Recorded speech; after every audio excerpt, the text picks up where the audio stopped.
Rieccoci di nuovo in diretta. Poco fa l'assessore regionale alla protezione civile Giampaolo Bottaccin ci ha aggiornato con il report del coronavirus, parlandoci di 116 casi positivi, ma di questi soltanto 28 ricoverati, 8 di questi in terapia intensiva. Il calcolo è presto fatto di quanti sono in realtà asintomatici e non ricoverati. Questo è importante definirlo anche alla luce di una comunicazione che in questi giorni si chiede appunto di essere meno allarmante possibile su dati però ovviamente reali. Il dato reale è 116 persone positive, ma 28 di queste solo 28 di questi sono ricoverati, 8 di questi in terapia intensiva. Continuiamo però a parlare intanto dell'effetto a catena del coronavirus. Prima vi leggevo dei passeggeri respinti da Israele, 23 reimbarcati su volo da Venezia. Israele respinge i passeggeri in arrivo dall'Italia. L'autorità per l'immigrazione israeliana ha rifiutato, in base alle nuove disposizioni assunte oggi, l'ingresso nel paese a passeggeri in viaggio dall'Italia, non solo da Veneto e Lombardia, ma da tutta Italia. Ad essere stati respinti e reimbarcati immediatamente sullo stesso aereo sono stati oggi, 27 febbraio, 19 passeggeri italiani. Gli ispettori dell'immigrazione hanno poi rifiutato l'ingresso a 23 passeggeri atterrati all'aeroporto Ben Gurion di Tel Aviv su un volo da Venezia e altri 9 su un volo da Milano. A questi vanno aggiunti altri italiani di un volo da Roma, anche loro respinti in aeroporto e reimbarcati. E questi sono gli effetti del coronavirus, il virus della paura. Allora vediamo l'SOS da Padova delle imprese proprio... avete ragione. Prima vediamo il servizio sulla situazione, visto che abbiamo parlato a livello clinico del coronavirus e dei tamponi, la situazione oggi all'ospedale di Schiavonia. Ospedale ancora chiuso a Schiavonia. L'ULSS Euganea ha diffuso in queste ore una nota dopo aver predisposto la riorganizzazione di tutta l'attività ambulatoriale. Le prestazioni saranno dislocate nelle altre sedi dell'ULSS 6, che era in possesso di un'impegnativa per una prestazione che doveva essere erogata negli ambulatori di Monselice. Verrà contattato il giorno prima della visita con un messaggio automatico che li informerà che a breve sarà fissato un nuovo appuntamento. Questo perché ha lasciato un numero di cellulare. Chi invece ha lasciato un telefono fisso riceverà una comunicazione con la nuova data. Per questo sono stati potenziati gli ambulatori dei distretti di Montagnana e Conselve per visite, ecografie e radiografie. Previste sedute straordinarie per TAC e risonanze magnetiche negli ospedali di Campo San Piero e Cittadella. I referti radiologici saranno consegnati nei distretti più vicini all'ospedale di Schiavonia, Monselice, Este, Conselve e Montagnana, sulla base della residenza dei pazienti che saranno contattati al telefono. Trasfusioni e donazioni di sangue saranno eseguiti invece a Montagnana. Ai contatti già operativi si è aggiunto in queste ore anche un nuovo numero verde, 8000 32973, operativo tutti i giorni dalle 8:30 alle 17:30. Si tratta di un numero per tutte le persone che sono passate o si sono fermate nel comune di Vo tra il 1° e il 23 febbraio scorso. Chi fosse transitato è obbligato a comunicarlo alle autorità sanitarie che adotteranno le misure necessarie. Intanto le comunità reagiscono come possono contro l'emergenza coronavirus, per arginare la paura, per guardare già al domani. Un'interessante iniziativa che ci segnala la nostra Gabriella Basso, che adesso vediamo su Facebook, è questa: Go to Vo, un brindisi per Vo. Possiamo vederla anche dal PC.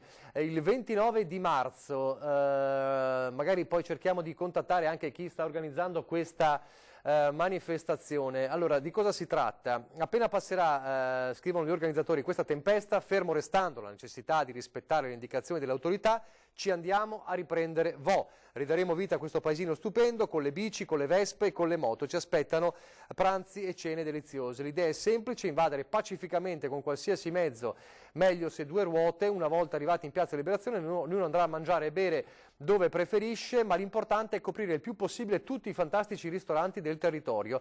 Vogliamo aiutare in questa maniera concreta e dal basso la popolazione di Vo Euganeo. Lo scopo è aiutarli nel modo più semplice possibile, ossia andando a mangiare e bere nei loro ristoranti e trattorie, gustando un pranzo che farà bene al cuore oltre che alla pancia. Aiuteremo un'economia sicuramente danneggiata dai giorni di isolamento e di blocco totale.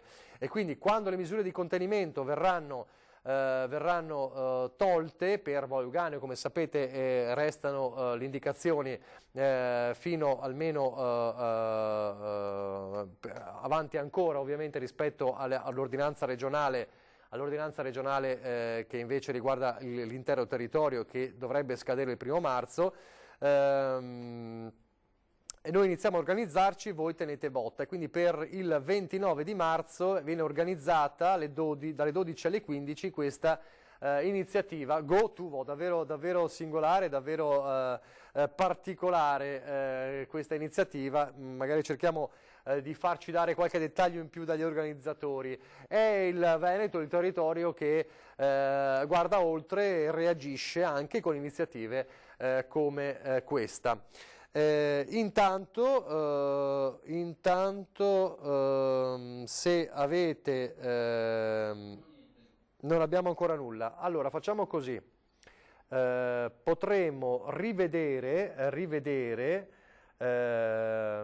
il servizio di San Giorgio in Bosco, no, sui musei chiusi a Vicenza, ancora non l'avevamo mostrato. Una disamina appunto sulla situazione. Il blocco riguarda, come sapete, se ne è parlato molto delle scuole in questa settimana, ma pochi parlano ad esempio dei musei che sono chiusi. Guardiamo a Vicenza.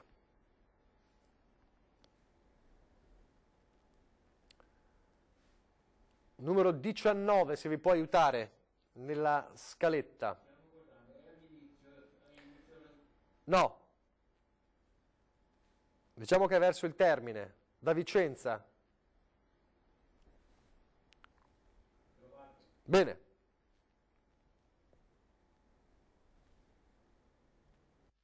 L'assessore, questo coronavirus ha messo in quarantena anche i musei della città. Come sta andando? Avete avuto disdette? Dolorosamente sì, avevamo 49 gruppi prenotati solo per questa settimana, ne abbiamo tantissimi per la settimana prossima.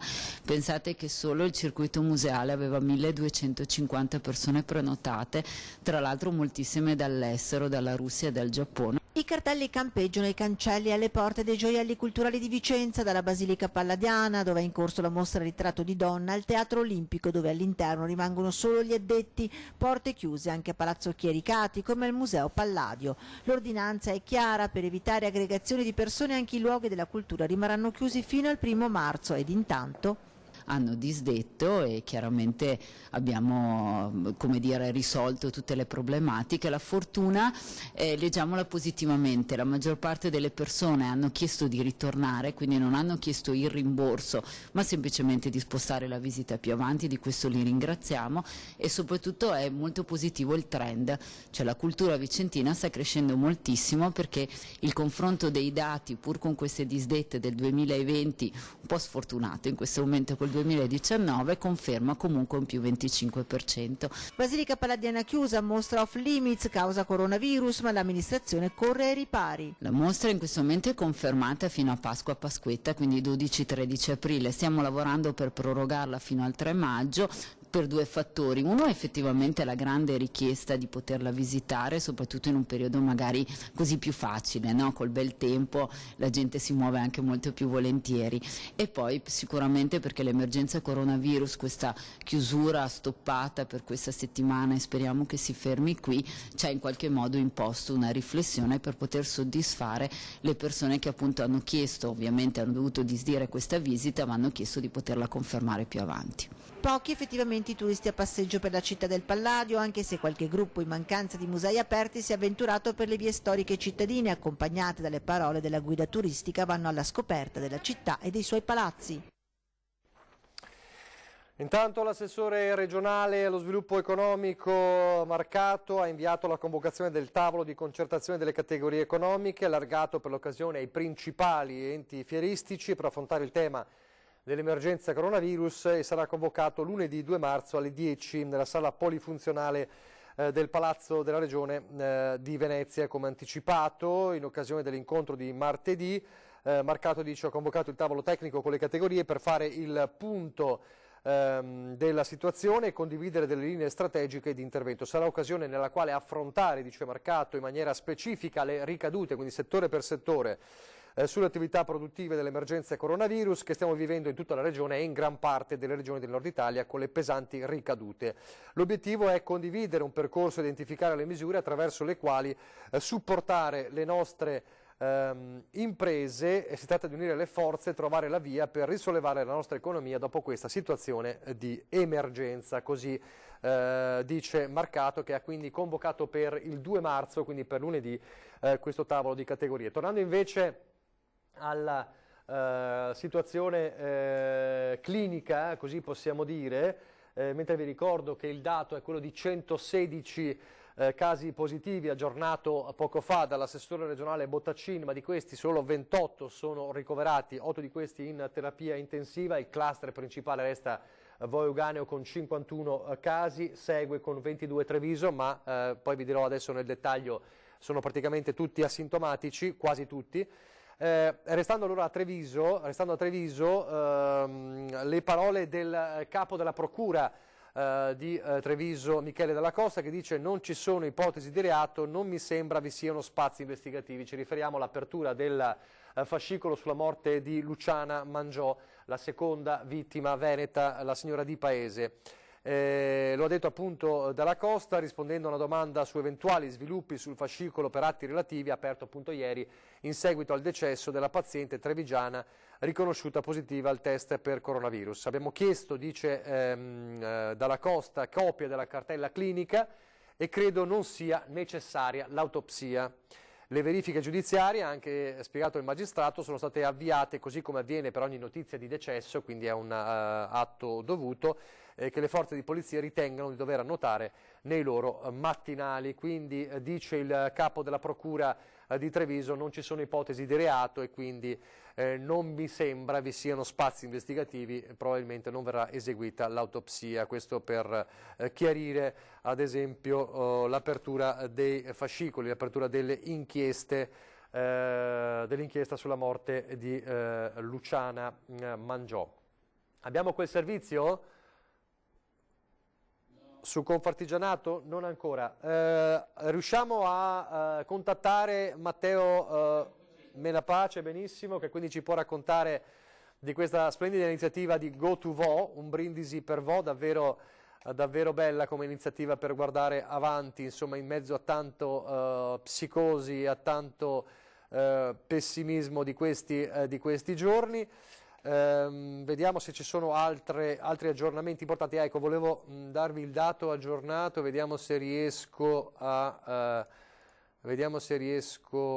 darvi il dato. Eccolo qui, aggiornamenti caso per caso. Allora torniamo al dato clinico: 116 casi positivi, abbiamo detto 51 Vo, 5 il cluster dell'ospedale di Milano, 9 ospedale di Venezia, 8 Limena, 22 Treviso, 3 Vicenza e 18 ancora non associati a un cluster. Però vedete la suddivisione, che è molto importante: 63 asintomatici. Asintomatico significa che non ho sostanzialmente i sintomi di nulla, ma sono risultato positivo al tampone. 28 i ricoverati totali, dimessi in isolamento 3, indagini in corso 20, decessi abbiamo detto 2, lo sappiamo, Adriano Trevisan a Voi Euganeo e Luciana Mangiò a Paese. E questo è il rapporto importante da capire: 63 asintomatici. Allora, l'SOS delle imprese dal Padovano. Consumi crollati, liquidità carente e nonostante questo tasse, fornitori e stipendi da pagare. Le piccole imprese, i commercianti e i negozianti padovani hanno lanciato l'SOS al sindaco Giordani perché lo giri al governo. Abbiamo bisogno di liquidità. Le nostre imprese non stanno pagando gli operai, non sanno come pagare gli affitti, non sanno come pagare la merce, okay? E quindi è un momento di riflessione seria da parte di tutti e facciamo capire che non c'è nessun tipo di pericolo, cioè, o meglio, c'è un pericolo, però è molto ristretto perché i negozi sono aperti, i ristoranti sono aperti, gli alberghi sono aperti, però tenere aperto senza avere nessun tipo di frequentazione in questi locali mi sembra che sia spaventoso. Bisogna intervenire subito, è stato detto nel vertice di Palazzo Moroni, per salvare un patrimonio e i suoi posti di lavoro. L'appello è diretto a Venezia e a Roma. Io personalmente ho un'azienda che ci occupiamo di manutenzione di caldaie e di impianti elettrici idraulici e oggi io mi trovo che le persone a cui avevamo fissato gli appuntamenti ci disdicano gli appuntamenti. Allora per un giorno metto i miei dipendenti a fare i lavori in capannone, a pulirlo, no? Ma il giorno dopo ancora. Non è che noi abbiamo una capacità economica così importante da far fronte a questa situazione. Ci vogliono dei ammortizzatori sociali. Fiera di Padova ha annullato cassa su misura, ha dovuto. Io personalmente che organizzo fiere, 3 fiere questo mese non è possibile farle, quindi c'è come dire, non è solo un problema di tempo, qui ci vuole un intervento diverso dal solito, un intervento forte che ridà liquidità e capacità economica alle aziende. La sospensione del pagamento delle imposte, la seconda la sospensione delle rate dei mutui e la terza l'istituzione di un fondo consistente, assolutamente i 200 milioni di euro che erano stati preventivati per noi sono sufficienti, bisogna come dire, istituire un fondo di almeno 1 miliardo. Di fatto però il Comune non può aiutare in questo momento la piccola economia padovana. Ci potrà essere una sospensione dei tributi locali? La difficoltà che ha il Comune è la stessa che possono avere le imprese, quindi nel momento in cui non abbiamo manifestazioni nel suolo pubblico abbiamo meno COSAP, quindi canone per l'occupazione del suolo pubblico. Nel momento in cui ci sono meno turisti il Comune ha meno imposta di soggiorno, nel momento in cui dovessero calare i redditi avremo meno IRPEF comunale, quindi il Comune non è in grado di sostenere le imprese in termini di risorse da erogare, ma siamo anche noi colpiti da questa crisi, è per quello che chiediamo ai livelli superiori di aiutare in primis le imprese e poi se sarà necessario anche il Comune. Così le impressioni da Padova, ma noi abbiamo al telefono adesso Matteo Menapace. Buonasera Matteo. Buonasera a voi, grazie dell'invito. Buonasera, allora Matteo Menapace, per chi si fosse perso la notizia che abbiamo dato poco fa, ecco qui, questa è la pagina Facebook, è uno degli organizzatori di Go2Vo, questa splendida iniziativa. Allora Matteo, ci possiamo dare del tu se ritieni? Assolutamente. Intanto di dove sei tu? Padova, Arzala. Allora, come è nata questa iniziativa e spieghiamo cos'è questa iniziativa? Allora, ovviamente l'iniziativa che è nata come una sfida e come dare una mano a chi in questo momento si trova recluso all'interno della propria area. E secondo noi la cosa più semplice, conoscendo quel territorio, è dare una mano a chi può dar da mangiare, chi ti può dar da bere, cioè in questa maniera organizzare una sorta di pedalata, una con l'est, la stagione sta arrivando, andare lì una domenica e cercare di riempire tutti i locali, non uno in particolare, ma arrivare in piazza Liberazione, una volta che ci si trova poi uno va dove vuole, l'importante è riempire i locali di Vo che sicuramente ne hanno bisogno. Ti stiamo sentendo un po' male, non so se riesci a mettere meglio forse il telefono, non si sente benissimo. Non ho capito bene come è nata, da chi è partita? È partita attraverso, io ho collaborato per un paio d'anni con l'evento di Vo, che è la festa dell'uva di Vo, occupandomi delle riprese, delle immagini. Quando ho saputo che Vo è in questa situazione ho fatto un post nel quale scrivendo semplicemente ragazzi vi sono vicino, cioè una semplice cosa. Un'amica mi ha scritto qua bisogna andare a dargli una mano andando a mangiare su una trattoria e ho detto ascolta facciamo una cosa, invitiamo chi vuol venire, allarghiamola questa cosa, approfittiamone dei social e da lì è partita l'idea di creare questa sorta di migrazione e andare a riempire qualsiasi ristorante ristorante che voglia partecipare, non dare un indirizzo prestabilito, ma trovarsi via, poi ognuno va dove vuole, l'importante è riempire tutti i ristoranti, riempire tutte le trattorie, tutte le osterie di Vo. Ascolta, e avete già ricevuto le prime adesioni a questa iniziativa? Allora, il post, l'evento è andato su alle 14, attualmente è esplosa una bomba perché a me mi sta vibrando a continuazione il telefono di notifiche di gente che accetta l'invito a questo evento. È l'evento che è un evento senza data, perché ovviamente tutto non dipende da noi, dipende dagli organi superiori. Nel momento in cui Vossa ritornerà ad essere una città tranquilla, libera e accogliente, allora a quel punto valuteremo una data. Di conseguenza lì ho avuto anche molti riscontri dai comuni vicini, da Teolo, da vari rappresentanti, che ovviamente hanno preso la cosa subito positivamente, perché secondo me c'è voglia di positività ed è questo quello che fa funzionare questo tipo di evento, secondo me. Ascolta, tu hai avuto modo di sentire qualcuno a Vo, magari appunto, che descriveva la situazione un po' così surreale all'interno del paese? Io ho sentito qualche contatto a Vo e loro la vita continua nei limiti della normalità, diciamo. Chi può lavorare da casa, chi fa qualche tipo di lavoro, diciamo, digitale, continua a lavorare. Chi invece ha delle attività dove deve spostarsi è un po' in ginocchio. E quindi questo è quello, diciamo, che un po' mi dispiace, perché è una realtà molto attiva, molto viva, ed è una realtà che ha bisogno di una mano, e da questa idea di dargli una mano è nata questa idea che è un po' diffondendosi a macchia d'olio, e noi siamo contentissimi che di aver stimolato molte persone. Quindi domenica 29 marzo dalle 12 alle 15, questo è l'appuntamento.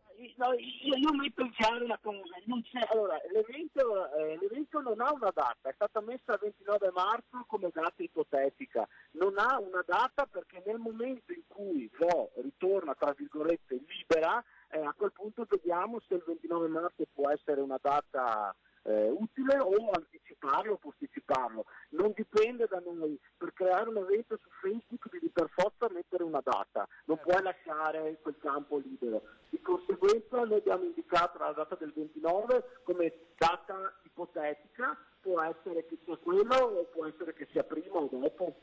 Certo, infatti mi chiedevo il perché della scelta della data, in base a cosa, allora perché necessitava di una data la creazione dell'evento, quindi allora l'invito è quello di seguire la pagina per vedere il giorno in cui esattamente ci sarà questa Go to Vo.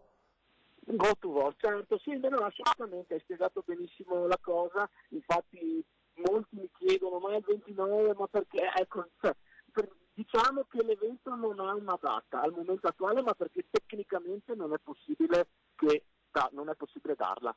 Benissimo, allora grazie davvero, complimenti per l'idea, grazie a Matteo Menapace. Grazie a voi. È sicuramente un'idea importante per un territorio che si trova tuttora a che fare con una situazione particolare, e quindi per dare una mano a questo territorio, avete visto, no? L'invito è quello di riempire i bar, riempire i ristoranti, esserci tutti, per far tornare il sereno anche ovviamente a chi in questi giorni il sereno non ce l'ha. Complimenti a Matteo Menapace e ai ragazzi che stanno organizzando questa Go to Vo.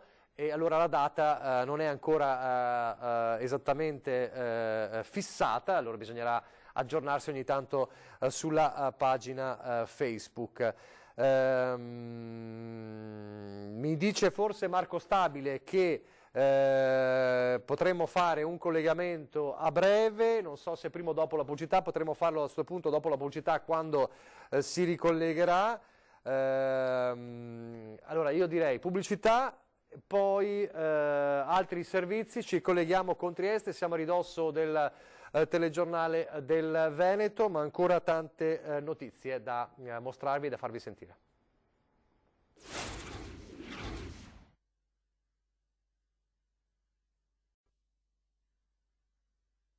Il coronavirus sta influenzando anche le attività economiche degli artigiani?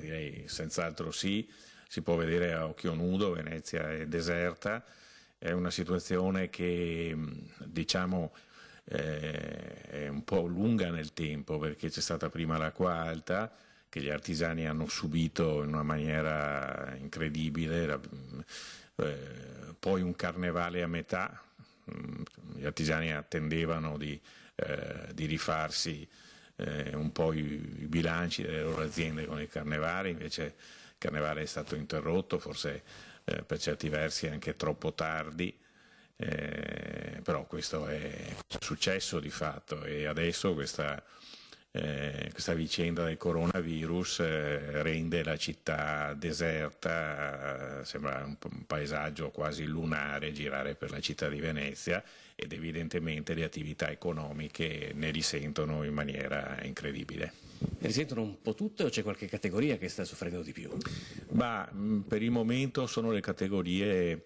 diciamo quelle con negozio, le categorie che hanno dell'artistico, le categorie che hanno a che fare essenzialmente col settore turistico, che è bloccato, gli alberghi sono fermi ormai da mesi, la situazione è preoccupante, e gli alberghi movimentano un turismo di qualità, il turismo di cui Venezia ha bisogno e che Venezia deve cercare di aumentare, e quindi che ha bisogno anche l'artigianato di quel turismo lì. Quello di cui la città non ha bisogno è il turismo mordi e fuggi, cosiddetto, che intasa la città, la sporca e non porta niente o poco niente. Ecco, oggi la città ha perso sia questo che quello. Avete delle richieste specifiche al governo? Senz'altro sì. Le richieste sono quelle di riprendere il sostegno alle piccole imprese, soprattutto dei centri storici, dei centri d'arte, che sono quelli che stanno soffrendo più di tutti, quindi che sono ad economia turistica essenzialmente. Riprendere gli ammortizzatori sociali per le aziende e per i lavoratori, sostenerli in tutti i modi, cercare di avvicinare il mondo bancario, che finora è stato molto lontano dalle esigenze delle imprese, sia per quanto concerne il tema dell'acqua alta, le banche mai sentite su questo tema, sia per quanto riguarda adesso questa emergenza. Staniamo le banche perché siano di supporto, di aiuto vero, reale alle piccole imprese. Gianni De Checchi, questo era Gianni De Checchi di Confartigianato Venezia, un'altra voce delle categorie economiche alle prese con l'incubo coronavirus, non dal punto di vista epidemiologico ma dal punto di vista evidentemente economico. Allora, di nuovo a Trieste, la redazione di Tele4, il nostro solerte Marco Stabile, perché c'è da capire un po' se quella che è l'ipotesi, la richiesta, la volontà insomma del Friuli Venezia Giulia, dell'assessore alla sanità ma anche del presidente Fedriga, cioè quello di tornare alla normalità, sarà una cosa certa o se bisognerà ancora aspettare. Allora Marco Stabile. Allora, molto probabilmente si andrà alla giornata di domani per eventuali revisioni, modifiche delle misure contenute all'interno dell'ordinanza coronavirus che ha disposto le chiusure delle scuole e ha disposto lo stop a tutte le manifestazioni, gli eventi, dallo sport alla cultura fino addirittura alle messe. Abbiamo sentito poco fa l'assessore regionale della salute Riccardo Riccardi, assessore del Friuli Venezia Giulia appunto, che ci ha ribadito che si lavora su un cosiddetto alleggerimento dell'ordinanza, ma al momento ancora nessuna novità, e ci ha anche riferito che probabilmente, molto probabilmente, si andrà per le decisioni alla giornata di domani, e io aggiungerei anche entro l'ora di pranzo presumibilmente, perché chiaramente si tratta in primis di capire se sarà possibile tornare a scuola in Friuli Venezia Giulia oppure se l'ordinanza verrà prorogata per ulteriori giornate o per tutta la prossima settimana. settimana. Dalla Regione filtra la voce appunto che si va verso un alleggerimento, si lavora per questo, ma chiaramente serve anche il placet del Ministero della Salute su questo fronte. Per quanto riguarda le altre notizie, oggi abbiamo sentito la direttrice del Castello del Museo di Miramare, che è il monumento più visitato in Friuli Venezia Giulia, e chiaramente si paga lo scotto di queste giornate di mancate visite, ma quello che determinerà più problemi sul medio periodo sarà lo stop delle gite scolastiche, tema sicuramente carissimo a altre città del Triveneto, come evidentemente in primis Venezia, ma anche una città come quella di Trieste che del turismo ha fatto il proprio volano di rinascita negli ultimi anni, proprio assieme al porto di cui parlavamo prima nel collegamento in cui avevamo fatto sentire le parole del presidente del porto di Trieste, Zeno D'Agostino. Quindi anche qui prenotazioni disdette per quanto riguarda le gite scolastiche vicine al 90%, settore alberghiero in ginocchio, ristoranti sostanzialmente vuoti o semivuoti, cinema chiusi, teatri chiusi e poi il discorso messe, così come in Veneto le messe sono state da voi trasmesse in diretta per garantire ai fedeli la possibilità di appunto sentire le celebrazioni in TV, anche qui, anche a Tele4, ieri in diretta la Messa delle Ceneri, domenica alle 10:30 saremo in diretta per la messa officiata dal Vescovo di Trieste Crepaldi, la messa domenicale tradizionale del 10:30. C'erano preoccupazioni in questi giorni, le avrete sentite a livello, diciamo così, nazionale e internazionale, circa i grandi eventi del 2020, no? Si dibatteva sul fatto degli europei di calcio, delle Olimpiadi, se fossero o non fossero a rischio, più che magari l'evento in sé, tutto quello che c'è attorno, le questioni preparatorie, l'invio di certe delegazioni. A Trieste c'è preoccupazione intorno al tema ESOF 2020, perché Trieste quest'estate sarà un po' la capitale della scienza europea, con le nuove costruzioni in Portovecchio, il nuovo centro congressi, con questo nuovo slancio che Trieste darà al Portovecchio e al mondo della scienza particolarmente rappresentato nella nostra città. Oggi abbiamo sentito il presidente di ESOF 2020 Fantoni, che ha rassicurato: stiamo lavorando senza pensare all'epidemia, tutto si svolgerà regolarmente, un po' quello che è stata la stessa posizione circa le grandi manifestazioni internazionali a cui si avvicina l'Italia, l'Europa e tutto il mondo quest'estate, con europei di calcio e naturalmente anche le Olimpiadi. Sarà ovviamente anche qui in Friuli Venezia Giulia un weekend senza sport, perché sono state annullate tutte le partite della Triestina, della pallamano, della pallanuoto. La Pallacanestro Trieste non doveva giocare, ma comunque stop per tutti, in attesa di capire, speriamo già nella giornata di domani, se questo preannunciato alleggerimento dell'ordinanza, su cui la Regione sta lavorando, avrà il placet del Ministero della Salute, che chiaramente deve anche coordinare questo eventuale nuovo dispositivo con misure eventualmente meno rigide con le altre regioni italiane, in particolare quelle in cui non ci sono casi conclamati di coronavirus. A voi la linea. Grazie davvero a Marco Stabile, grazie dalla redazione di Tele4 a Trieste. E a quanto si è capito anche prima, parlando con l'assessore regionale Bottacin, che era ospite di Ilaria Marchiori nella sala della Protezione Civile regionale, diventato il quartier generale dell'emergenza coronavirus in Veneto, è molto probabile che la giornata di domani, non solo per il Friuli Venezia Giulia ma anche per il Veneto, possa essere quella decisiva per capire se la famosa ordinanza verrà revocata o meno. L'intenzione del Veneto è quella, ma appunto diceva bene Stabile da Trieste, bisogna avere un coordinamento nazionale, quindi bisogna capire anche come cambiarla, revocarla completamente, cambiarla a seconda delle situazioni, stante il fatto che Vo resta un caso a parte, essendo il cluster con l'ultimo aggiornamento di 55 casi. Ecco, allora forse abbiamo già, possiamo riproporre il Bottacin di poco fa? Mi dite questo? Sì. Ecco, allora risentiamolo, così ci fa ben capire la situazione. Lo risentiamo, Bottacin, l'ultimo aggiornamento con anche le ipotesi per la questione scuole? Abbiamo appena aggiornato il Dipartimento della Protezione Civile Nazionale, è salito a 116, quindi abbiamo un incremento rispetto al dato di questa mattina. Ecco, ci sono anche delle differenze, ancora, allora ovviamente mi dice ancora non sappiamo nello specifico da dove arrivino. Sì, in alcuni casi non è ancora stato identificato precisamente il cluster, cioè il punto di origine di alcune di queste persone, quindi ci sono le indagini in corso, appunto valutando i contatti e le frequentazioni di questi ultimi 15 giorni per capire dove è stato riscontrato il contagio. Comunque i dati sono 116, però vorrei ricordare che quelli che sono malati, cioè che hanno bisogno di cure fra ricoverati nei reparti normali di terapia intensiva, sono 28.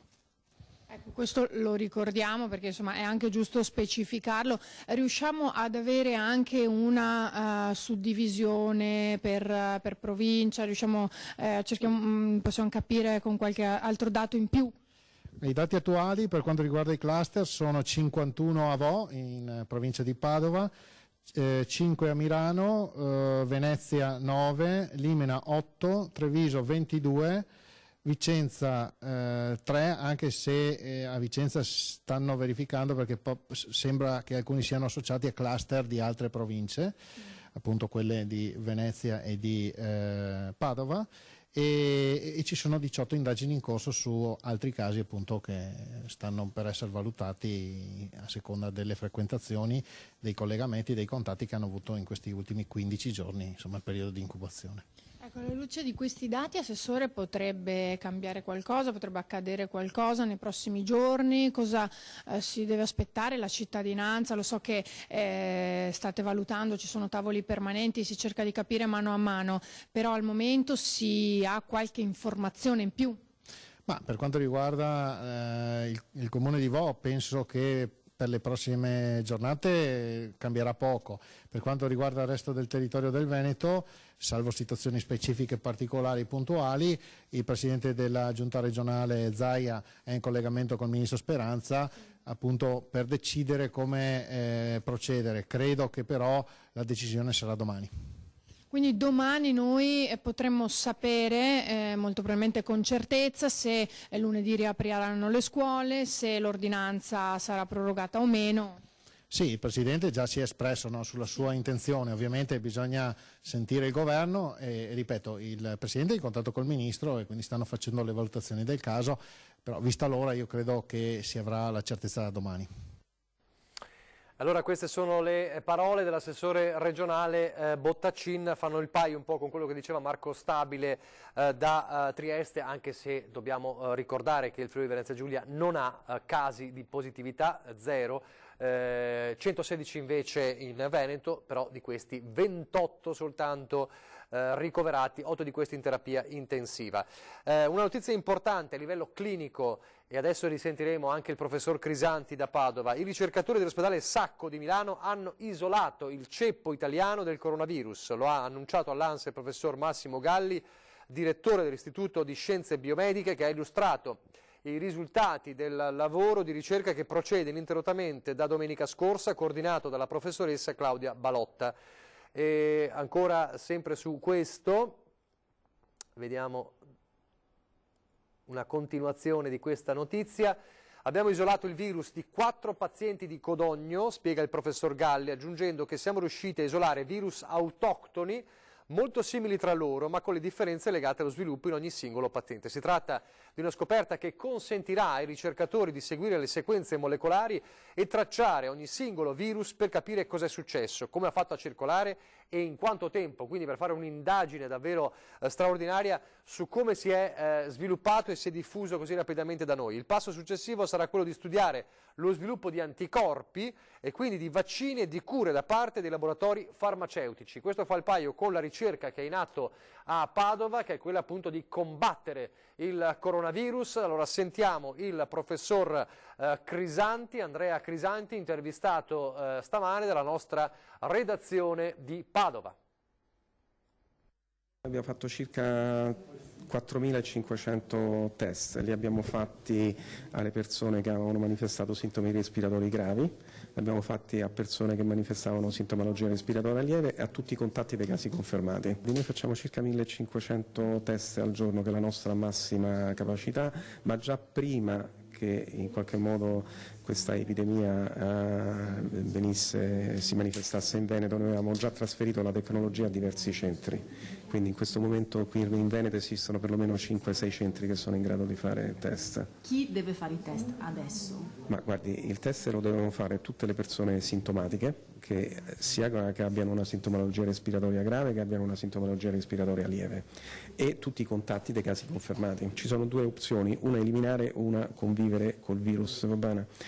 Convivere col virus significa accettare che questo virus circoli all'interno della popolazione, e quindi bisogna fare grossi investimenti nello sviluppo di farmaci e di vaccini. Quindi l'obiettivo è eliminarlo adesso, perché adesso c'è una finestra di opportunità per farlo. E come si può eliminarlo? Identificando i casi, con le misure di contenimento e con la quarantena. Quindi facendo quello che si sta facendo adesso? Sì, e noi stiamo cercando anche di fare qualcosa in più, stiamo cercando di mettere insieme un gruppo di esperti dell'università nei miglioramenti di matematica, epidemiologia e intelligenza artificiale, per verificare se è possibile predire là dove il virus ancora non si è manifestato come malattia. Le importanti parole del professor Crisanti. Mentre abbiamo sentito all'ospedale Sacco di Milano è stato isolato il ceppo italiano del coronavirus. Questo fa ben sperare a livello clinico per lo studio del virus e combattere il virus. Poi c'è da combattere invece quello che è la pesantissima ferita per l'economia. Allora abbiamo in collegamento telefonico il presidente di Union Camere del Veneto, Mario Pozza. Buonasera Pozza. Buonasera. Buonasera, allora abbiamo sentito ieri le sue parole forti, importanti, l'appello appunto perché quell'ordinanza venisse tolta, venisse revocata, insomma, e anche per aiutare le imprese. Si sta cercando di capire, lo sapremo domani, se ci sarà appunto una revoca di quell'ordinanza e se in ogni caso verrà rimodulata. Nel frattempo arrivano dal governo rassicurazioni per le imprese. Voi come vi sentite oggi rispetto a ieri? Ma indubbiamente ci sentiamo un po' meglio perché i dati sono migliori rispetto a ieri, primo aspetto. Secondo, noi come sistema camerale abbiamo evidenziato le criticità che questa crisi sta portando. Il nostro appello al Presidente Zaia è un appello costruttivo, nel senso di sostegno all'azione che sta facendo in modo tale da portare nel piatto del governo che le imprese venete hanno bisogno di certezze, che le imprese venete non possono sopportare ancora un'altra settimana di ferma come questa, perché l'immagine del Paese ne sta veramente uscendo male, soprattutto nel nostro territorio. Ecco, ieri però ha sottolineato Zaia, non è che stiamo tenendo ferme le imprese, lui ha detto in realtà la chiusura riguarda a parte alcune imprese diciamo come i teatri o come il cinema, in realtà il resto è aperto. Il problema è che la psicosi costringe o comunque spinge la gente a non frequentare certi locali, questo è il problema, dice lui. Ma concordo con quello che dice il Presidente, le imprese non sono certamente ferme per il decreto o assolutamente no, ma c'è un clima attorno al sistema Paese, al sistema Italia negativo. Il Presidente Musumeci della Sicilia che dice voi dal nord non venite al sud, le Marche che chiudono le scuole, cioè, questo è quello che noi paghiamo all'interno del nostro Paese, una comunicazione che va nei mass media mondiali e dice ma che cosa sta succedendo in Italia? Ecco, questo è quello che ci preoccupa. Mi preoccupa perché avendo l'opportunità di sentire le nostre camere italiane all'estero che sono subissate di telefonate di operatori che vogliono capire effettivamente cosa sta succedendo in Italia. Cioè se noi ci facciamo del male all'interno d'Italia stessa, figuriamoci cosa pensano fuori. Senta, secondo lei molta parte del danno è già stata fatta ormai, ma quindi quanto tempo ci vorrà per recuperare da questa ferita? Ma innanzitutto bisogna che cali la tensione sul su questo argomento, perché in altri paesi abbiamo visto è stato trattata in maniera diversa. È certamente un brutto virus, tra virgolette, ma non è che sia una situazione fuori controllo. Da noi è stato evidenziato perché abbiamo fatto dei controlli, in altri paesi questo non è stato fatto, e per uscirne da questo indubbiamente uno quando viene in Italia vuole essere sicuro che quando ritorna nel suo paese non lo fermino e non lo mettino in quarantena, perché le disdette che noi abbiamo sono proprio date non perché non vogliono venire in Italia, perché ci sono certi paesi, vedi Israele, uno degli ultimi, ma anche paesi molto lontani da noi, che stanno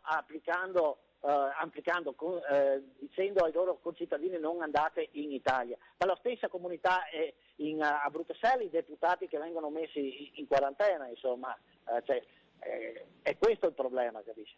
Si sente di fare anche un appello alla gente da Presidente di Unioncamere? Ma di seguire i comunicati ufficiali, quindi a stare attenti a queste famose fake news, alle bufale, no? E in modo tale da poter avere notizie direttamente. Inutile andare a fare l'assalto ai supermercati e ai negozi perché non siamo in uno stato di crisi, ce n'è materiale e merce nei magazzini, nei centri di stoccaggio dei supermercati a go-go, e quindi è inutile fare tutte queste corse che creano soltanto allarmismo, perché poi c'è un contagio, uno vede il supermercato pieno, ma vado anch'io perché sennò rimango senza merce. Assolutamente questo non c'è.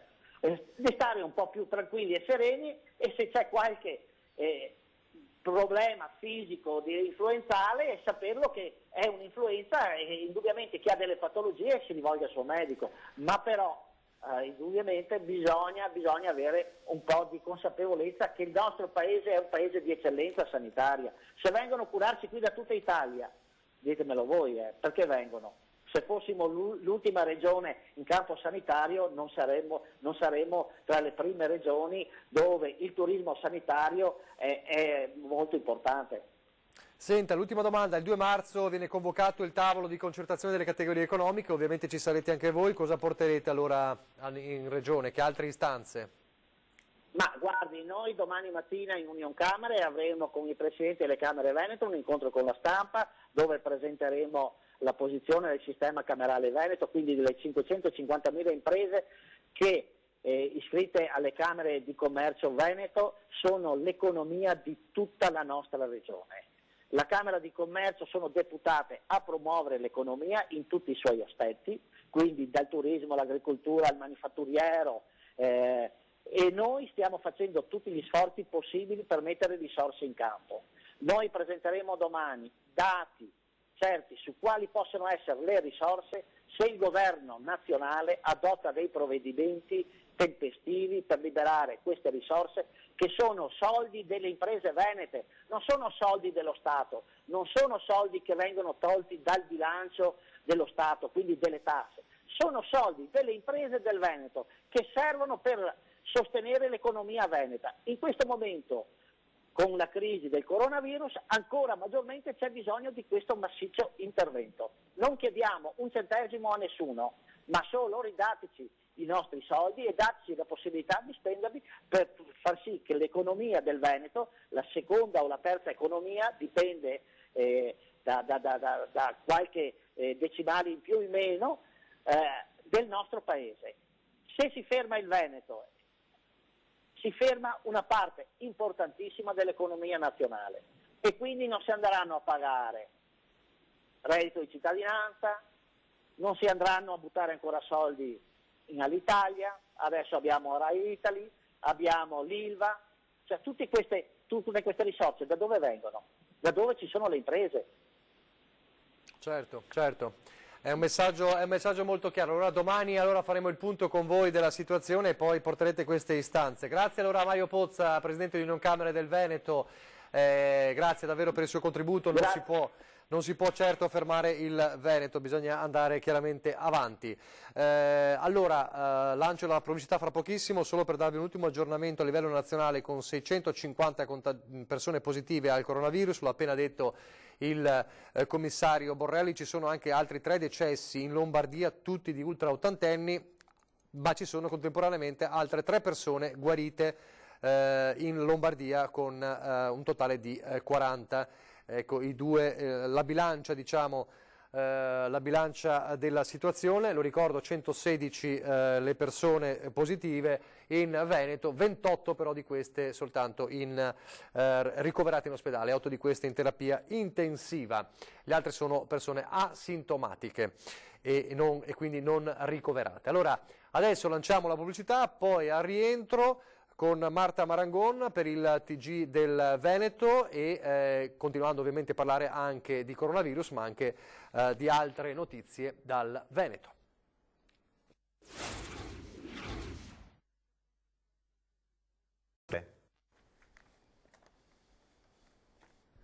Rieccoci in diretta con il telegiornale di Treviso. Allora chiudiamo per un attimo la parentesi sul coronavirus, la riapriamo più tardi, staremo insieme fino alle 21, vedremo anche dopo le immagini della sanificazione degli autobus della MOM. Vediamo le altre notizie da Treviso, a partire dalle novità sul ricorso al TAR da parte dei comitati per i voli all'aeroporto.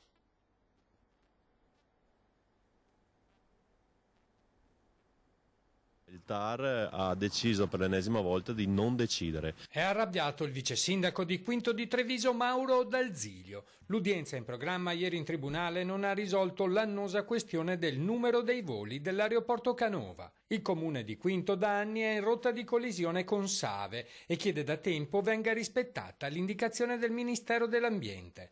Per diminuire partenze ed arrivi degli aerei, il TAR era chiamato a dirimere la questione, ma ha preferito congelare tutto, accogliendo in pieno la richiesta di rinvio presentata dal collegio difensivo di Save. Invece tutto rimarrà fermo in attesa della decisione sul piano di sviluppo della Commissione ministeriale sull'impatto ambientale. Il TAR vuole capire se la VIA potrà ritenere plausibile i 22.500 voli programmati dal nuovo master plan. Se ci sono dei limiti, io penso che tutti noi cittadini siamo tenuti a rispettare delle regole. Se le regole ci sono, come è stato scritto dal Ministero, come è stato scritto dal TAR, quindi con un numero ben preciso, non vedo il motivo per cui una società come Air 3 non debba rispettare questi limiti, cose che tutti quanti noi cittadini dobbiamo fare, probabilmente per loro c'è una legislazione diversa. A Quinto di Treviso resta alta la tensione anche riguardo la rumorosità che gli apparecchi producono. Il rumore, che sicuramente non è discutibile, e lo sforamento c'è. Abbiamo un'altra causa con la società di gestione, perché al di fuori delle zone previste all'aeroporto hanno sforato, li abbiamo sanzionati, loro ci hanno fatto ricorso e siamo anche in questa pratica davanti al TAR contro la società di gestione dell'aeroporto di Treviso. Così D'Alzilio da Quinto, adesso invece in città con l'ex caserma Salsa che verrà riqualificata da un progetto del demanio per accogliere la Guardia e Intendenza di Finanza. È ufficiale, uno dei più famosi buchi neri della città, l'ex caserma Salsa, farà parte di un nuovo progetto di riqualificazione elaborato dal demanio e approvato dal comune di Treviso. Lo spazio, abbandonato ormai da decenni, diverrà la nuova sede della Guardia e Intendenza di Finanza, togliendoli in questo modo dall'attuale presidio alla cittadella della Piani. Un progetto che nel suo complesso prevede un investimento da parte dello Stato di oltre 30 milioni di euro. A Santa Maria del Rovere troveranno sede la direzione provinciale, l'ufficio territoriale, i servizi di pubblicità immobiliare e i servizi catastali con i relativi archivi. Un trasloco che, sommati tutti gli affitti che adesso il Ministero paga per le varie sedi, oltre 700.000 euro l'anno solo per la Torre alla Piani, porterebbe a un risparmio anno di quasi 1 milione di euro. È una bella notizia per l'intera città, per il quartiere di Santa Maria del Rovere e che inoltre va ad aggiungersi a quel intervento che invece faremo come comune nella parte rimanente della caserma, dove troveranno ospitalità, associazioni e anche un bel parco urbano. Le opposizioni in Consiglio Comunale nel frattempo si chiedono quale possa essere il futuro della cittadella della Appiani. Giusto, dicono, risolvere la situazione della ex Salsa, basta non creare un altro buco in città, in piazza delle Istituzioni. Credo che non ci saranno particolari problemi, perché anche confrontandomi col presidente di Fondazione Cassamarca, le richieste per trovare ospitalità all'interno di quella struttura sono tante, ci sono. Questo è il futuro allora dell'ex caserma Salsa. La cronaca: botte e danneggiamenti in una struttura di accoglienza in centro città e un trentenne è stato arrestato. È stato allontanato più volte, ma malgrado questo ha continuato a insultare, lanciare oggetti. Poco prima aveva addirittura aggredito uno dei responsabili. Un trentenne originario di Palermo è stato arrestato dalla polizia per resistenza a pubblico ufficiale, danneggiamento e minacce gravi. Ieri mattina alla sala operativa della questura è arrivata la chiamata dei responsabili di una struttura di accoglienza in centro a Treviso, in cui si chiedeva l'intervento delle volanti per la presenza di questo soggetto che stava dando in escandescenze. Il trentenne, che proprio a uno dei responsabili ha sferrato una testata, all'arrivo degli agenti ha continuato a urlare, lanciare soprammobili, addirittura a rovesciare una scrivania. I poliziotti sono riusciti a bloccarlo e ad accompagnarlo in questura, dove solo dopo diverse ore l'individuo si è calmato. Da quella stessa struttura di accoglienza era già stato allontanato in passato per comportamenti aggressivi, ma pretendeva lo stesso di trovare ospitalità. Davanti al rifiuto ha reagito con violenza. L'uomo ha alle spalle anche precedenti per violenza sessuale, rapina e furto in abitazione. Processato per direttissima, su di lui pende ora il divieto di ritorno nel comune di Treviso per 3 anni, disposto dal questore. Adesso invece un'operazione della squadra mobile di Treviso. Arnesi da scasso e parecchio materiale, in gran parte elettronico, di probabile provenienza furtiva. È quanto hanno trovato gli investigatori della squadra mobile di Treviso nell'appartamento di Arcade utilizzato da 3 cittadini di origini romene che sono stati per questo denunciati a piede libero per ricettazione. I 3 sono stati individuati nei giorni scorsi perché la polizia era alla ricerca di uno specifico modello d'auto, un'Audi di colore grigio segnalata nei pressi di abitazioni colpite da furti. Individuata la vettura, gli agenti della mobile l'hanno seguita giungendo nei pressi dell'appartamento di Arcade. I poliziotti hanno fatto irruzione nell'abitazione rinvenendo e sequestrando trapani, visori notturni, apparecchi GPS, telecamere digitali, amplificatori, addirittura una divisa da scherma professionale completa di maschera e circa 100 kg di rame. Nei guai rischia ora di finire anche il titolare dell'appartamento utilizzato dalla banda, segnalato a sua volta alla Procura della Repubblica. Ancora una notizia di cronaca, in questo caso di cronaca giudiziaria: 3 anni di reclusione con la concessione delle attenuanti generiche ritenute equivalenti alle aggravanti. Sono i termini del patteggiamento su cui hanno trovato l'accordo il sostituto procuratore Massimo Zampiccinini, l'avvocato Roberto Baglioni, difensore dell'ex imam della moschea di via Schiratti, Omar Farouk. Lo leggiamo dal sito di Treviso Today.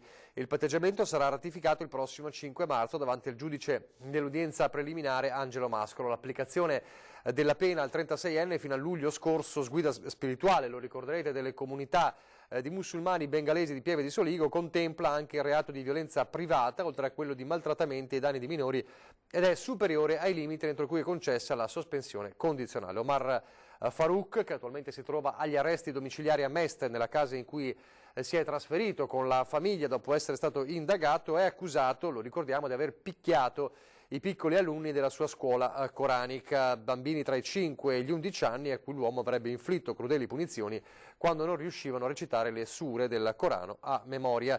Con l'applicazione della pena, ricorda il sito di Treviso Today, Omar Farouk potrebbe rischiare ora l'espulsione dell'Italia. Rimane da definire invece la posizione degli altri indagati. Si tratta di 2 persone, anche loro facenti parte della comunità bengalese di Pieve di Soligo, che secondo le indagini svolgevano l'attività di supplente alla scuola coranica e i cui metodi avrebbero ricalcato in tutto e per tutto la brutalità presunta di Omar Farouk. Questa è per quanto riguarda il caso, lo ricorderete, insomma, fece scalpore della imam violento a Pieve di Soligo. Torniamo adesso invece a parlare di coronavirus. Allora torniamo a vedere un po' la situazione. Situazione coronavirus che ci porta a chiudere questa giornata, e avete sentito il governatore del Veneto Luca Zaia qui in diretta da noi, sarà qui anche domani sera, diventerà una sorta di appuntamento serale, in modo da poter avere ogni sera il bilancio della giornata, mentre sta per arrivare ormai a una settimana questa situazione particolare del Veneto. Era venerdì scorso la scoperta dei primi 2 casi in Veneto. Allora i 116, lo ricordiamo, sono le persone risultate positive al coronavirus ad oggi, ad ora. Però di questi sono 63 asintomatici e 28 sono ricoverati, 8 in terapia intensiva. Peraltro ricordo anche come questa divisione, questa precisazione evidentemente importante anche per evitare la psicosi, sia stata chiesta proprio da noi. Ieri sera era qui con noi Ferdinando Avarino, era qui con il governatore Luca Zaia, e la richiesta era appunto quella di avere un dettaglio preciso per differenziare asintomatici e non ricoverati dai casi invece più rilevanti, proprio per dare una maggiore informazione e anche evidentemente tranquillizzare le persone. Allora 28 sono le persone in cura, diciamo, ricoverate, ma sono 8 di queste in terapia intensiva, quindi i casi più rilevanti. 63 invece sono le persone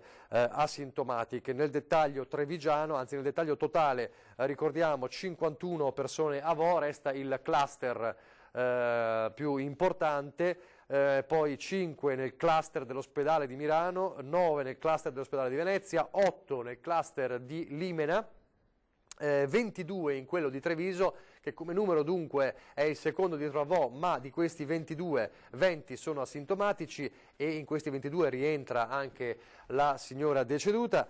Poi il cluster di Vicenza con 3, e poi ci sono 18 di queste persone che devono ancora essere associate a un cluster, o per adesso a un cluster non noto.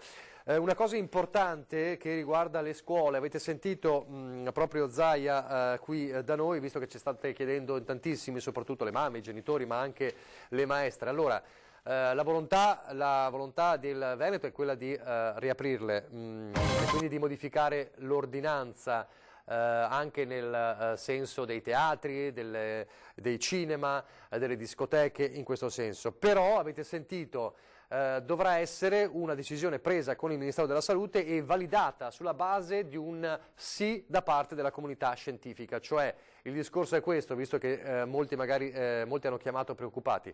Riapre la scuola solo se c'è una condizione sanitaria che lo consenta. Se ci sarà il sì, se gli esperti dell'Istituto Superiore di Sanità diranno è possibile, non c'è nessun pericolo a riaprire le scuole nella condizione in cui siete voi in Veneto, con una curva che è diventata blanda, allora si riaprirà, diversamente si dovrà tenere chiuso. E nel frattempo ce lo ha detto poco fa proprio Zaia, ha dato mandato appunto di iniziare a preparare la sanificazione delle scuole proprio per dare modo eventualmente alle scuole di riaprire, perché appunto c'era anche questa preoccupazione. L'abbiamo sentito in diretta qualche ora fa con Lucio Zanato, un preside appunto trevigiano, che diceva dovremo chiaramente sanificare le scuole, fare le pulizie, che in questi giorni non è stato possibile fare proprio perché le scuole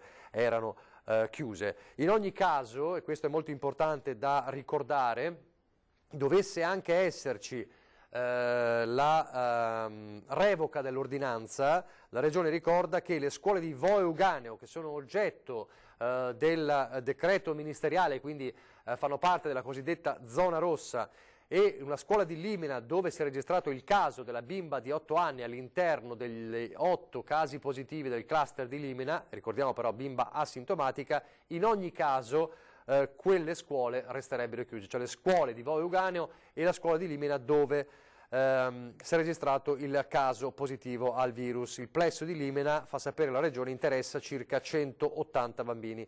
Lo ha annunciato proprio l'assessore regionale alla sanità e al sociale Emanuela Lanzarin, incontrando i capigruppo e i componenti della Commissione Sanità. Quindi dovesse anche esserci la revoca dell'ordinanza, in ogni caso le scuole di Vo Euganeo, che sono oggetto del decreto, e quella scuola di Limena in particolare resterebbero comunque chiuse.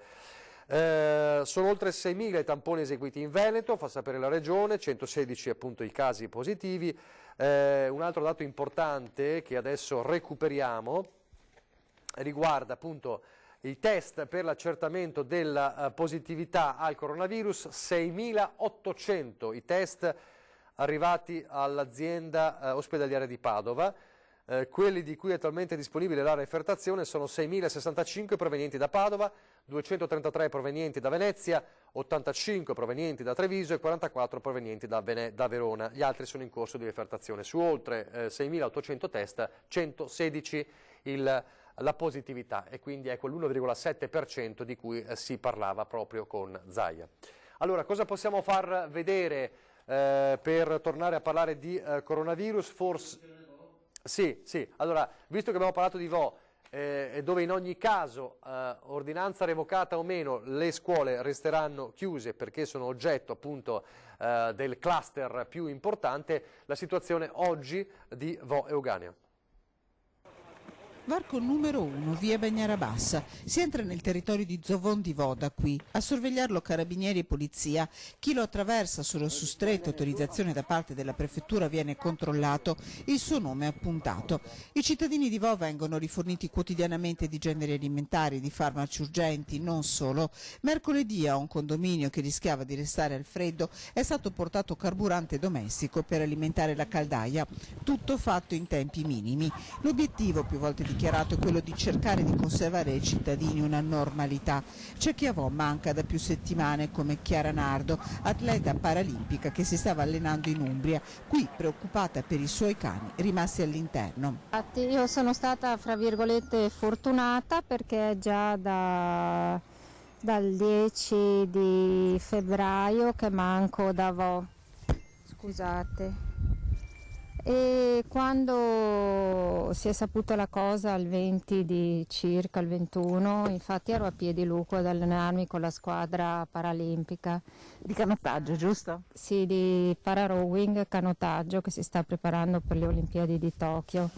Purtroppo i miei 2 cani sono rimasti bloccati a casa mia e accuditi dalla mia vicina di casa, dai ragazzi del condominio. È un condominio di 8 unità, 4 col giardino.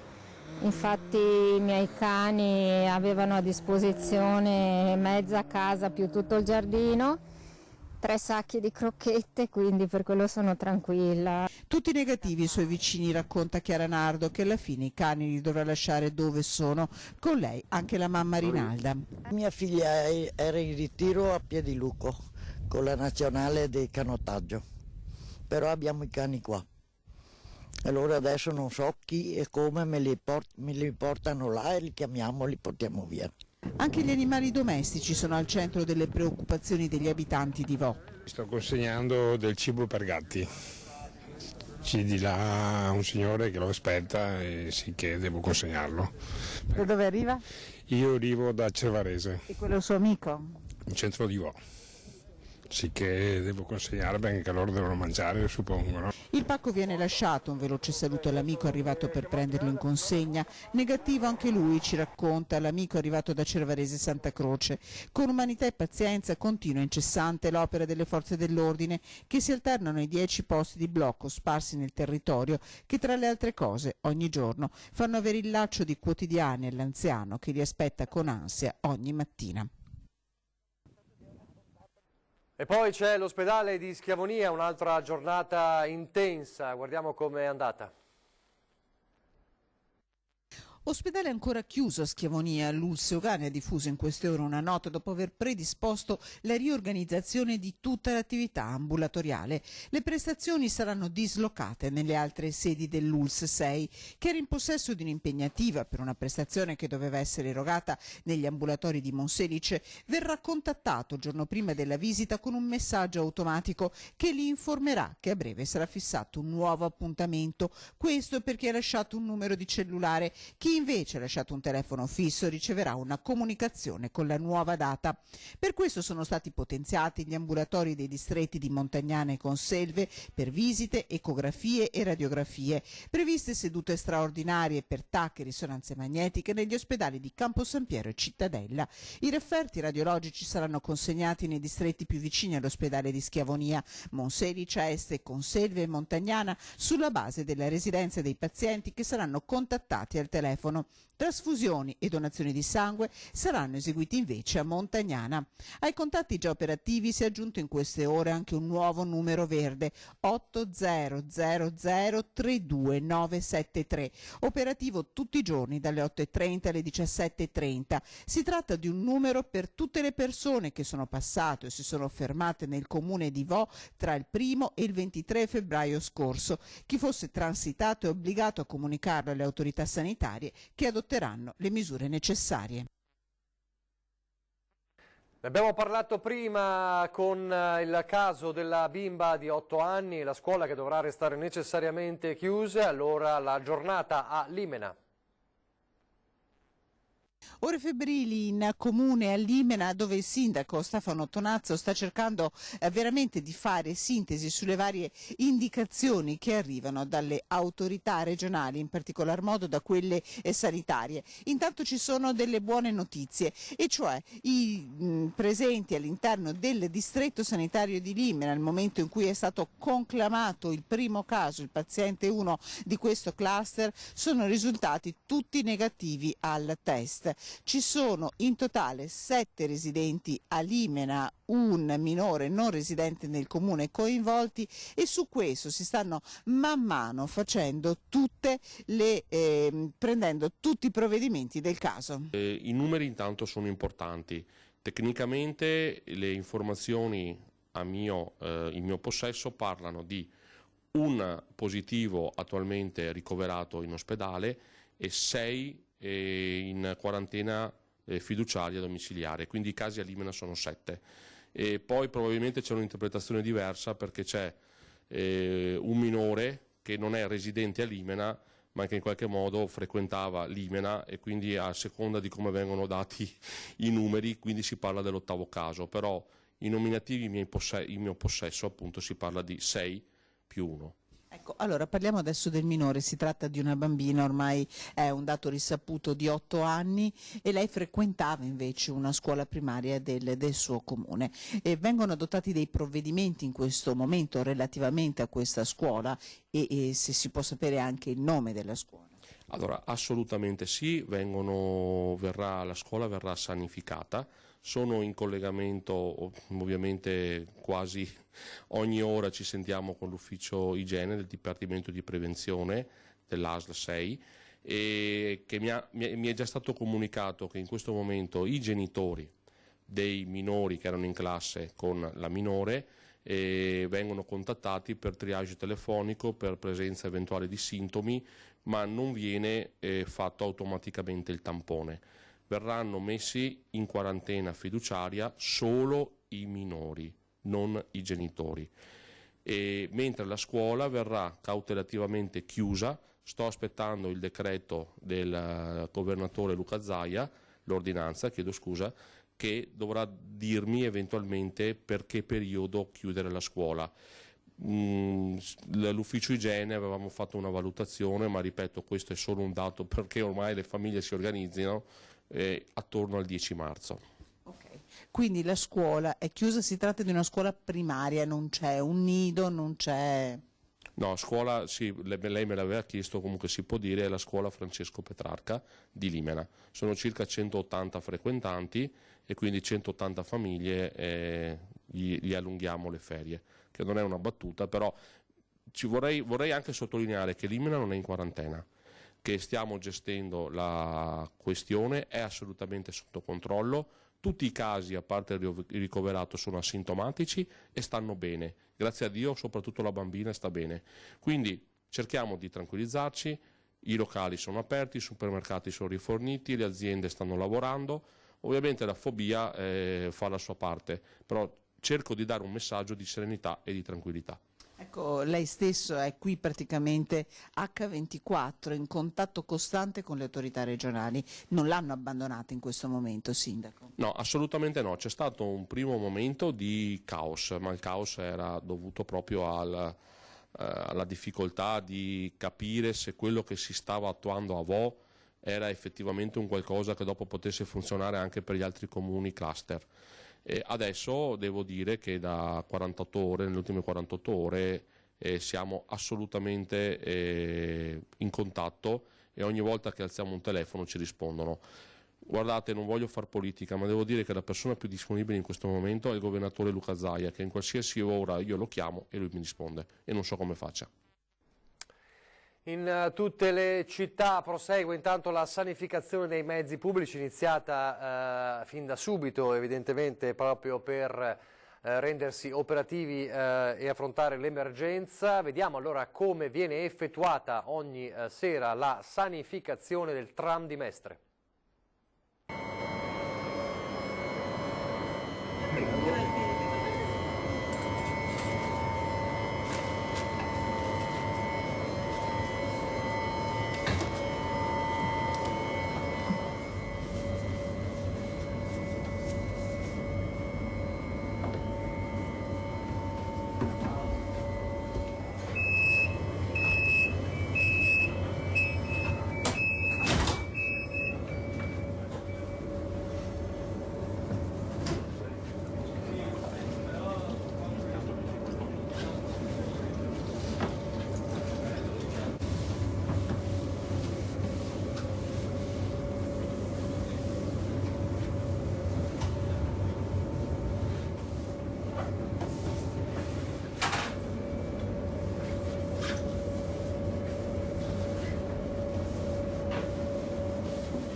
Queste dunque le immagini della sanificazione del tram di Mestre, che fanno un po' il paio con le immagini della sanificazione dei bus che abbiamo visto un po' in tutti i grandi centri del Veneto. Questo viene effettuato ogni sera in modo da poter avere i mezzi in deposito e poi farli utilizzare alla mattina.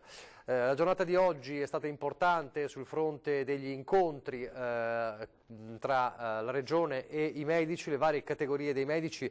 Peraltro domani Zaia ha annunciato ci sarà un incontro invece alle 12 che evidentemente seguiremo con i direttori generali delle ULS del Veneto, e domani ci sarà anche invece un incontro con la stampa e le camere, gli enti camerali del Veneto, presieduto da Mario Pozza, proprio per dare informazioni di tutte le richieste che verranno portate al tavolo del 2 marzo previsto in Regione con le categorie economiche, ma delle categorie economiche parliamo fra poco. Torniamo a parlare invece dei medici, che oggi hanno avuto rassicurazioni sui presidi sanitari, sulle mascherine, ma anche su altre situazioni. Allora sentiamo all'uscita da questo vertice il presidente dell'Ordine dei Medici Chirurghi e Odontoiatri del Veneto, dottor Francesco Noce.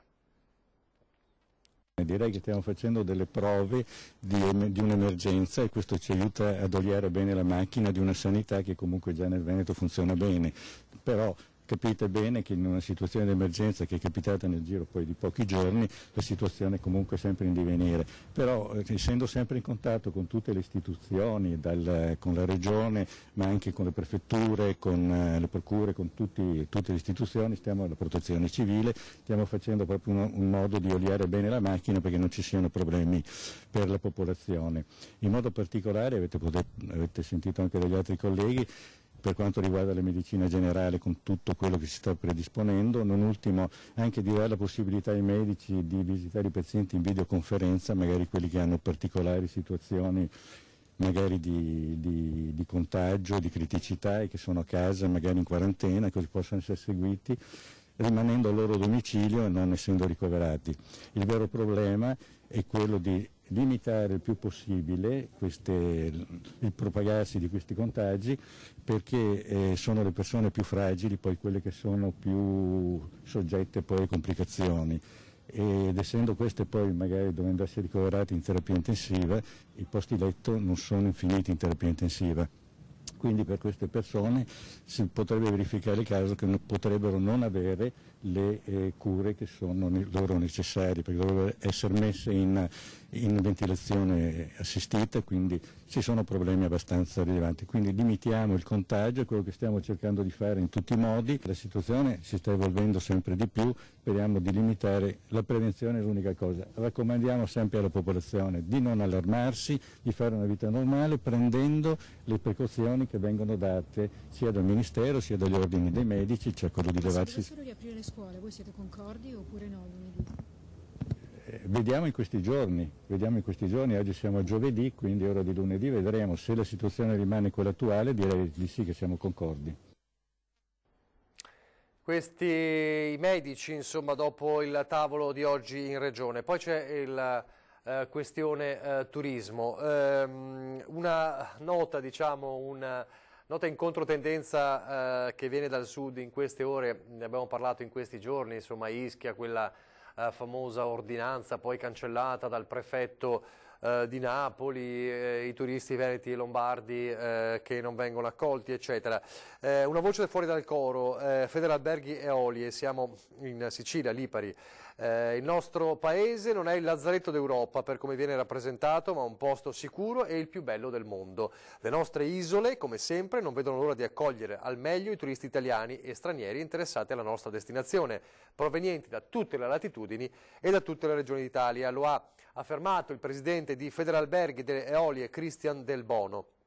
E dice: sembra che in Italia da sabato scorso il mondo si sia fermato per una errata e isterica rappresentazione degli effetti del coronavirus. Abbiamo assistito a fughe in avanti di alcuni amministratori pubblici, a scivoloni e a dichiarazioni azzardate di altri, a una spettacolarizzazione del fenomeno da parte di molti media. Tutto questo sta minando seriamente la nostra economia e la nostra reputazione internazionale. Le nostre imprese e i nostri dipendenti sono ormai più preoccupati degli effetti economici e sociali che si stanno generando che dell'effettiva letalità del coronavirus, e questo è inaccettabile. Come dire, accoglieremo tranquillamente, senza problemi, anche i turisti lombardi e veneti. Questo viene da Federalberghi delle Eolie.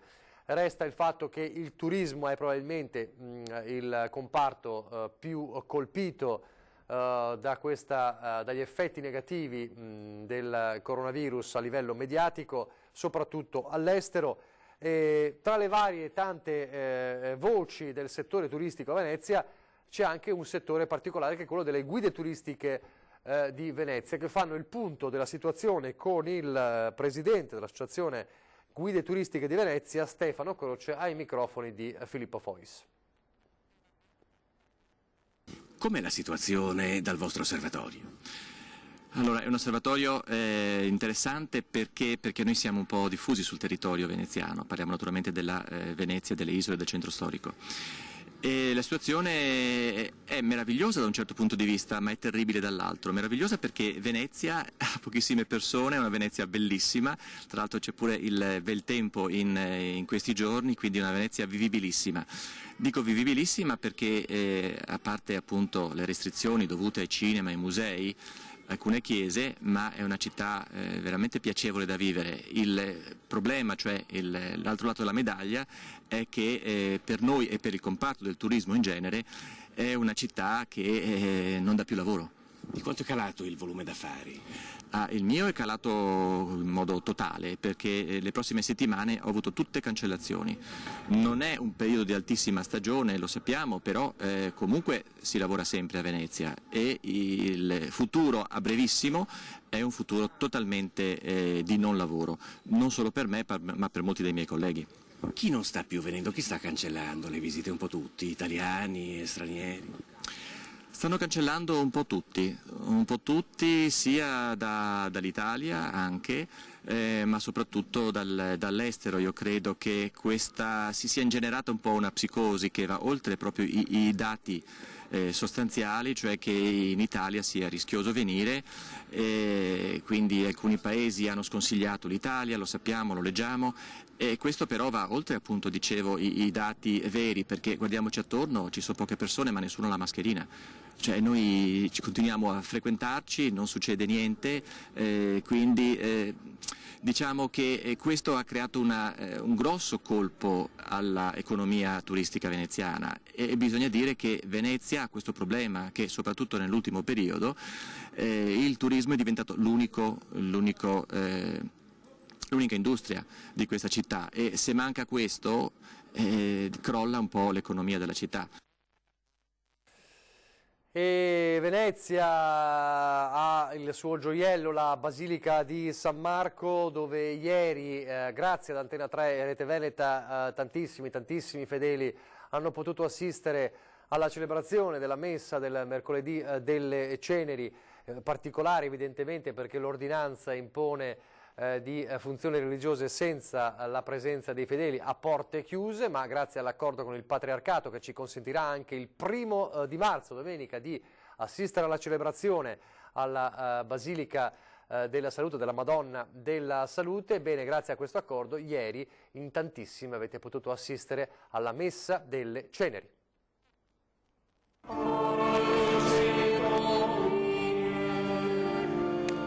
Le mie vie non sono le vostre vie. Chi avrebbe mai detto di celebrare l'inizio della Quaresima, atto comune del popolo di Dio, in una chiesa deserta? È iniziata così, in una basilica di San Marco vuota, la celebrazione da parte del Patriarca di Venezia, Monsignor Francesco Moraglia, della Messa delle Ceneri. A porte chiuse dunque, per non favorire la diffusione del coronavirus, circostanza in cui il Patriarca invita a riscoprire ciò che forse si dava per scontato. Cerchiamo di vivere questo momento non scelto come un momento di grazia. La grazia irrompe e là dove gli uomini ragionano in un determinato modo, Dio entra e spalanca orizzonti nuovi. Questo modo anomalo di iniziare la Quaresima possa essere accolto come un monito, un'indicazione, uno sprone a recuperare quella ecclesialità che appartiene al momento della preghiera, alla liturgia, ma che appartiene al popolo di Dio. Attraverso le telecamere di Antena 3 e Rete Veneta la celebrazione trasmessa in diretta è comunque arrivata a quante più persone possibili. Io ringrazio Rete Veneta e Antena 3 che ci consente di poter entrare a distanza in contatto e vivere insieme questo momento importante. Il pensiero di Monsignor Moraglia è andato innanzitutto ai sofferenti. Saluto voi tutti e voglio ricordare soprattutto chi in questi momenti nelle nostre terre venete è stato segnato dal male, dal virus, i loro familiari, i medici, gli infermieri. Voglio ricordare anche, esortare a pregare per i pubblici amministratori. Chiederò loro di poter gestire in modo condiviso la prossima settimana gli appuntamenti liturgici, delle nostre 15 chiese del Triveneto, 10 in Veneto. Il rito delle ceneri, poi il gesto che non ti aspetti.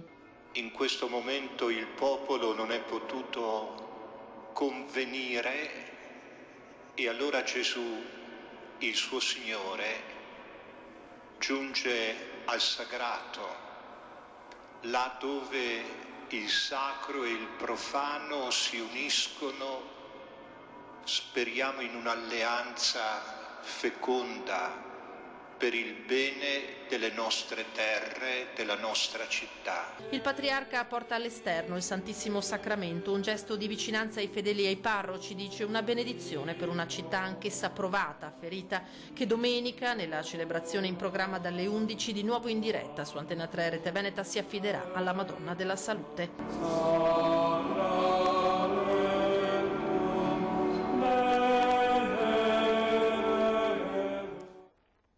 Allora appuntamento a domenica 1 marzo per la celebrazione della Messa dalla Basilica della Salute, appuntamento invece a domani come sempre per continuare a raccontare il Veneto e le diverse province alle prese con questa emergenza coronavirus, ma anche per guardare agli altri fatti che accadono nella nostra regione. Grazie per averci seguito in quest'altra lunga giornata, le previsioni del tempo e ci vediamo domani, arrivederci.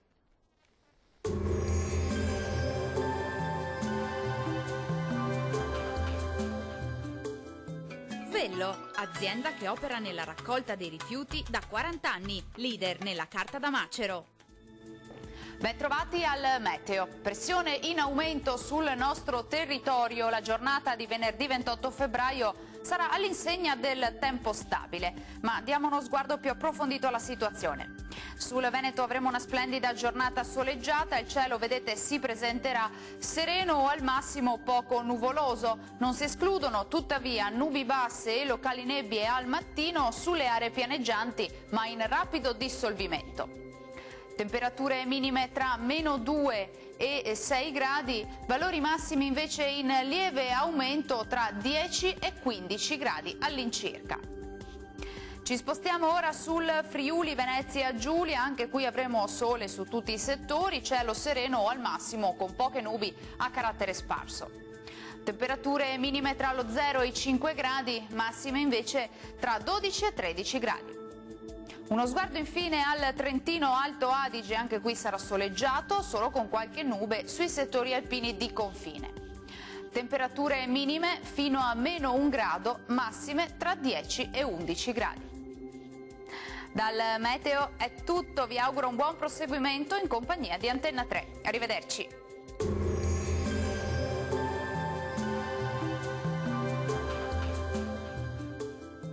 Vello, azienda che opera nella raccolta dei rifiuti da 40 anni, leader nella carta da macero.